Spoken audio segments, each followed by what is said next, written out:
Hey everybody, the best way to build your credit is this. You're going to have to spend some money, okay? You're going to have to maybe get a prepaid card from the bank or get a cosigner, okay? You're going to have to do something, take action to be able to purchase something on credit to begin with, okay? Many people can't build their credit because they have none. How does that make sense? If you have no credit, why is it so hard to build it, you know? That's the day and age we live in. No one's going to trust you with loaning you money if you have no credit.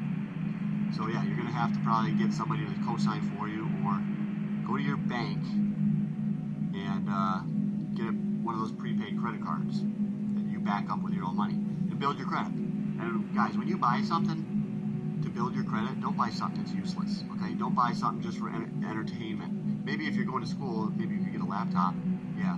But if you're going to college, I would just not want to have any debt whatsoever. Yeah, I wouldn't want to be in debt going through college. I would just buy a cheap laptop, you know, for like a couple $100. But the best thing to do to build your credit is to buy something useful that you're going to use to make you more money, okay? So I bought an electric bike. That's how I started to build my credit back up over a year ago.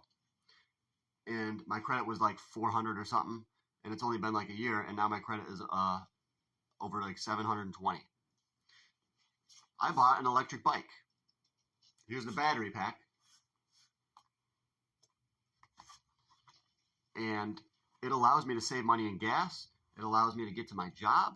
It keeps wear and tear off my car. So I believe that basically this e-bike is basically it paid for itself. And that's what you got to do. Whenever people, as soon as people get access to credit, what do? What do young guys do? Or young ladies? They'll go over to Best Buy.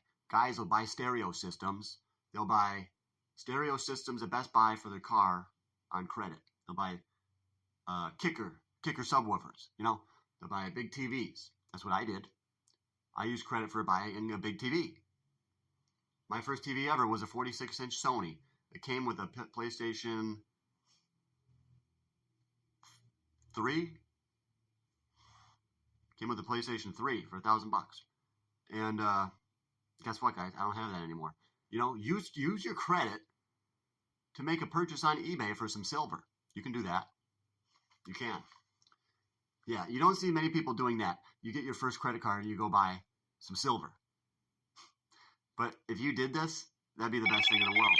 Because when the silver goes up in value, you can then sell it, pay off your debt, so your credit will jump up, and you'll still have money left over because you bought silver, a good asset that's going to go higher in value. Okay, so this is what you do if you want to build your credit. That's all you do.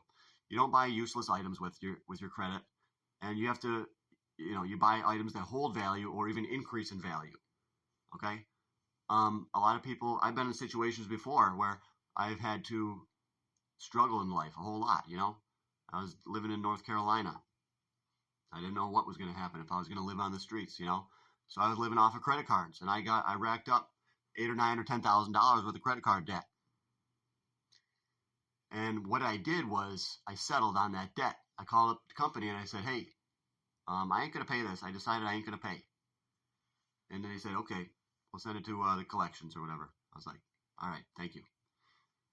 And then once they send it to collections, then you can call them back. You say, "Hey, I want to speak to the collections department," and then you say, "Hey, I know, I said I wasn't going to pay on this. What can we do? I want to settle." And they might try to say, "Oh, well, we can't settle, or who knows?" They might try to joke you around a little bit. But, you can just hang up the phone on them. Call them back in another couple of months, okay?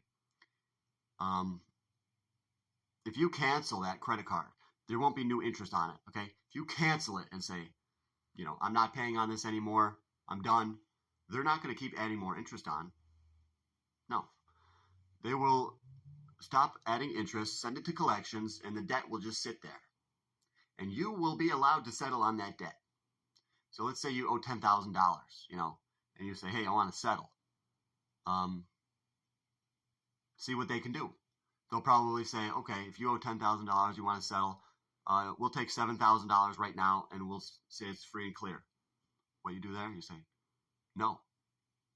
I've got $3,000, and if they say no, then you could hang up and call them back in 3 more months, But you really don't want to wait forever because then your credit score will be low for longer. You want to take care of it quicker. So just tell them, hey, I got $4,000. I want to settle right now. And if they really say no, if they don't seem to want to negotiate, hang up. Call back in a couple more days. Maybe you'll talk to a new person. Say, I got $4,000. I want to settle. Let them all know. Let them all know that you're not paying a penny more. And they're going to decide, okay, we paid hardly anything for this debt. If he wants to give us $4,000, we're still making money, you know?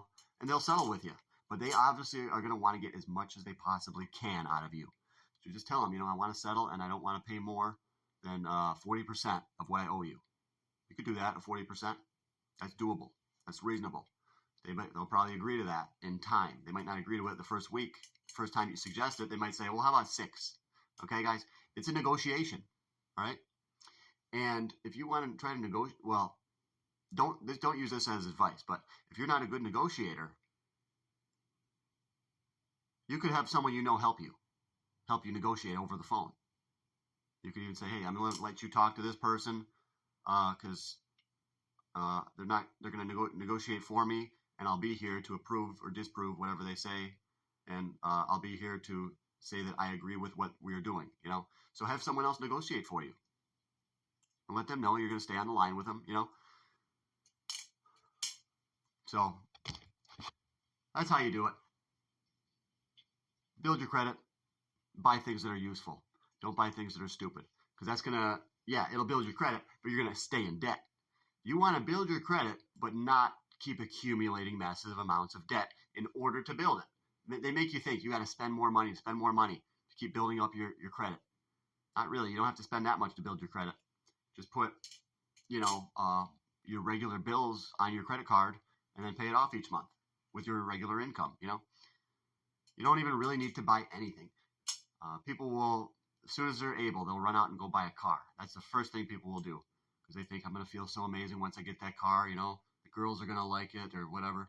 Or, you know, I'm going to impress all the guys with the Mustang that I bought. I know girls that they buy Mustangs, you know, to impress the guys, you know, get more attention. You know, I mean, that's not good to do. Don't overspend on a vehicle. A vehicle is there to take you from point A to point B. Okay? All right, guys. Take it easy. Remember, Donald J. Trump stock is really going up today, up to $47. All right, guys. I'll talk to you all later.